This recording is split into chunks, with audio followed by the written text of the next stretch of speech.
ज्ञानी बालक और राजा की कहानी। बुद्धिमान बालक और राजा।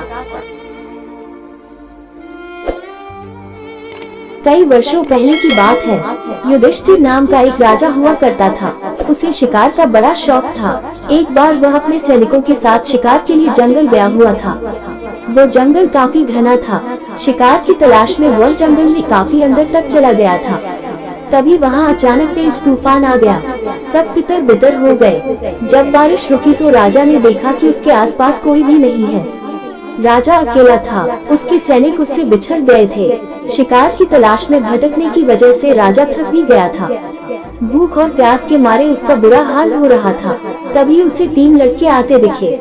राजा उनके पास गया और बोला कि भूख और प्यास के मारे मेरी जान निकल रही है। क्या मुझे कुछ खाना और पानी मिल सकता है? लड़कों ने बोला क्यों नहीं, और वे भागकर अपने घर गए और राजा के लिए भोजन और पानी लेकर आए। खाना खाने के बाद राजा बहुत खुश हुआ और उसने उन लड़कों को बताया कि वह फतेहगढ़ का राजा है और तीनों ने जो उसकी मदद की उससे वह बहुत खुश है। राजा ने तीनों लड़कों की सेवा से खुश होकर उन्हें बदले में कुछ मांगने के लिए कहा। इस पर पहले लड़के ने राजा से ढेर सारा धन मांगा ताकि वह आराम से अपना जीवन व्यतीत कर सके। इसके बाद दूसरे लड़के ने घोड़ा और बंगले की मांग की, लेकिन तीसरे लड़के ने राजा से धन दौलत की जगह ज्ञान मांगा।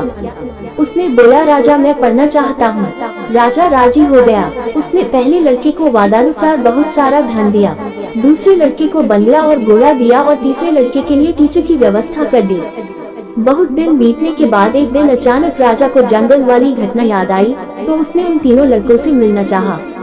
उसने तीनों को खाने पर आमंत्रित किया। तीनों लड़के एक साथ आए और खाना खाने के बाद राजा ने तीनों से उनका हाल लिया। इस पर पहला लड़का दुखी होकर बोला इतना धन पाने के बाद भी आज मैं गरीब हूँ। राजा जी आपने जितना धन दिया था अब वह खत्म हो चुका है, मेरे पास कुछ नहीं बचा। राजा ने दूसरे लड़के की तरफ देखा तो उसने कहा आपके द्वारा दिया गया घोड़ा चोरी हो गया और बंगला बेचकर जो पैसा आया वो भी कुछ खर्च हो चुका है और बचा हुआ भी जल्द खत्म हो जाएगा। हम तो फिर वही आ गए जहाँ से चले थे। अब राजा ने तीसरे लड़के की ओर देखा। तीसरे लड़के ने बोला राजा मैंने आपसे ज्ञान मांगा था जो रोजाना बढ़ रहा है। इसी का नतीजा है कि मैं आज आपके दरबार में मंत्री हूँ। आज मुझे किसी चीज की जरूरत नहीं है। ये सुनकर दोनों युवकों को काफी अफसोस हुआ। कहानी से सीख। इस कहानी से हमें सीख मिलती है कि ज्ञान ही सबसे बड़ी पूंजी है।